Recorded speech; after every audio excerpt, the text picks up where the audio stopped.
우리나라에서 가장 먼저 해를 맞이하는 대한민국 최동단. 7, 80종의 식물과 22종의 조류, 37종의 곤충들의 서식지이자 100여 종의 어류들이 살고 있는 자연의 보고. 2개의 주섬과 89개의 암석들로 이루어진 아름다운 섬. 그리고 오래전부터 우리 민족과 희로애락을 함께 해온 곳, 독도. 조국의 아픔을 고스란히 안고 있기에 그 이름만으로도 한국인의 가슴은 뭉클해집니다.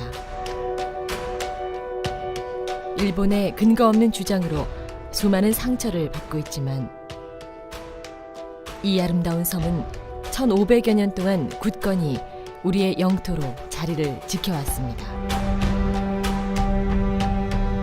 그리고 그 시련의 역사 뒤편에서 묵묵히 독도를 지켜온 사람들이 있습니다.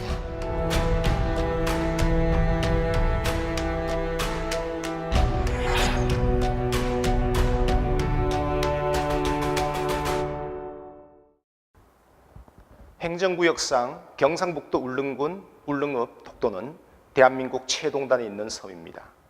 우산도, 가지도, 요도 등으로 불리다가 석도 등의 이름을 거쳐서 현재의 독도로 부르게 되었습니다. 그렇다면 과연 독도는 언제부터 우리 땅이었을까요?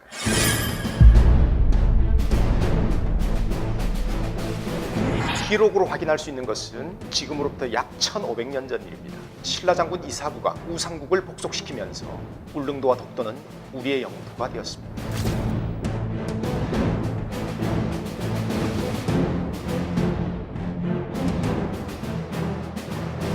이것이 울릉도와 독도에 대한 최초의 역사적 기록입니다. 그 뒤로 고려시대와 조선시대 수많은 지도와 지리서들이 독도를 우리 한국의 땅으로 기록하고 인식하고 있습니다.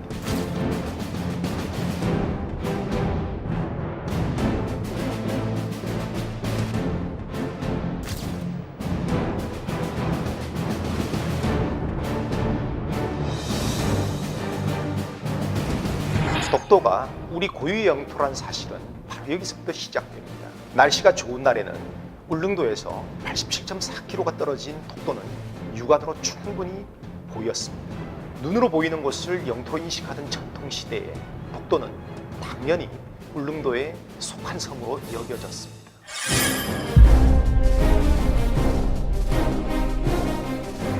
우리가 독도를 이야기할 때 빼놓을 수 없는 인물이 안용복입니다.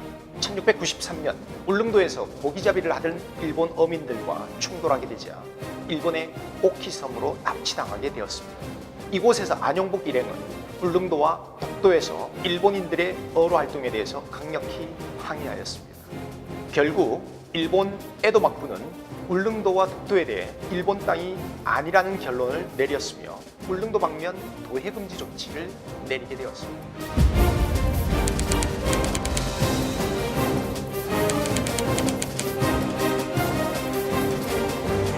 그럼에도 불구하고 일본 어민들의 울릉도 침범은 계속되었습니다. 이걸 해결하기 위해 안용복은 2차 도의를 하게 됩니다.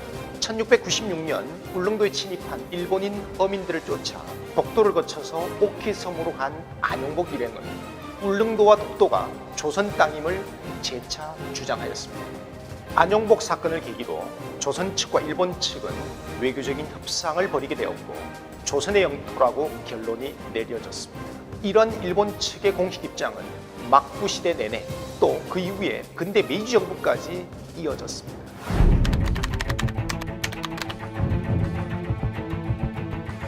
근대 일본 정부가 울릉도와 독도를 일본 영토로 인식하지 않았다는 가장 결정적 증거는 태정관 문서입니다. 시마네현에서 독도를 시마네현의 지적이나 지도에 포함시키고 싶다고 내무성에다가 요청을 하자 내무성은 역사적 기록을 면밀하게 검토한 뒤에 울릉도 외 한 섬이 조선의 땅이라고 결론을 내렸습니다. 내무성에서 이런 요지로 태정관에 품위를 하자 태정관은 울릉도와 독도가 일본 땅과 관계가 없다는 것을 명심할 것라고 지령을 내리게 됩니다. 1905년 이전까지 일본은 결코 독도에 대해서 영유권을 주장한 바가 없습니다. 일본은 독도가 한국 땅이라고 하는 것을 분명히 알고 있었습니다.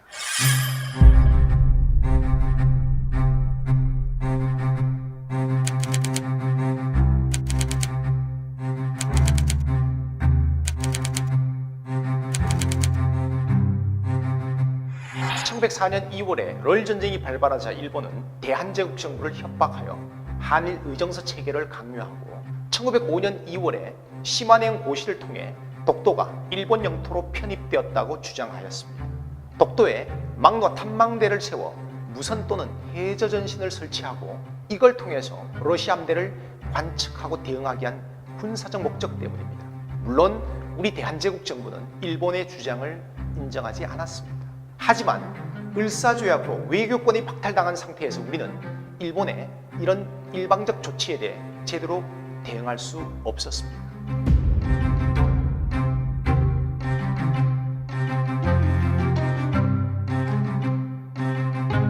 (1905년) 시마네현 고시 이후에 지금까지 일본은 무주지 선전론이라고 하는 것을 내세우고 있습니다.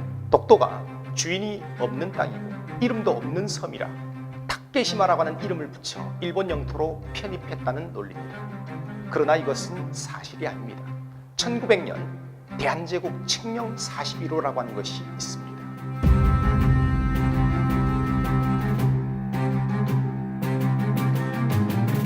대한제국 칙령 41호는 일본 측 주장과 달리 우리나라가 독도에 대한 주권 활동을 했다는 가장 강력한 증거입니다.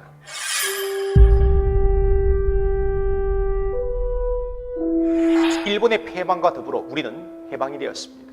독도도 이때 의심할 나위 없이 우리 땅으로 반환되었습니다. 하지만 1950년 한국전쟁이 발발하자 일본은 이런 혼란을 틈타 독도에 3차례나 무단 상륙을 하게 됩니다. 이에 맞서기 위해 조직된 독도의용 수비대는 1953년 4월부터 1956년 12월까지 독도에 침입한 일본 어선과 순시선 등에 맞서 독도를 지켜낸 순수 민간 조직입니다. 한국전쟁에 참전한 경력이 있던 홍순칠 대장을 중심으로 울릉도에 살고 있던 청년들이 힘을 모아 자비로 장비와 무기를 마련해 일본 순시선을 격퇴하기도 했으며 독도 바위벽에 한국령이라고 하는 글자를 새겨넣기도 하였습니다. 1956년 독도의용 수비대는 사실상 임무를 마쳤습니다. 그러나 그 이후에도 수비대원들은 다양한 형태로 독도 지키기나 독도 가꾸기 운동을 전개해 나가고 있습니다.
(20세기 초) 50년 동안 대한민국은 많은 시련과 고통을 겪었습니다. 그리고 독도는 일본의 한반도 침략 과정에서의 첫 번째 희생양입니다. 한국인들에게 독도는 영토 그 이상의 의미입니다. 독도에 대한 일본의 영유권 주장은 한국의 독립을 부정하는 행위입니다. 억지 논리를 일본 정부 공식 주장으로 삼고 자국 교과서에 실어 양국민 간의 사이를 악화시켜도 진실은 변하지 않습니다. 독도는 대한민국 영토입니다.